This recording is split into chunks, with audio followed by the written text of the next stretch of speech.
What's up, magandang people? Today's video guys is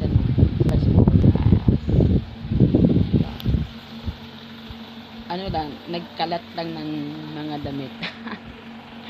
Nagtanggal lang ng mga tawag dito. Nagtanggal lang ako ng mga damit ko guys. Ngayon nagbihis-bihisan lang ako. So, andito lang ako sa bahay namin. Dito lang pala ako sa aking room. This is my room. This is my kwarto. Okay? Ayan guys. Wala tayong ginagawa today. Nakipagbaliw-baliwan na. Today's video guys is pakit lang sa camera. Pakit lang sa camera, hindi sa TikTok. Diba? Oh.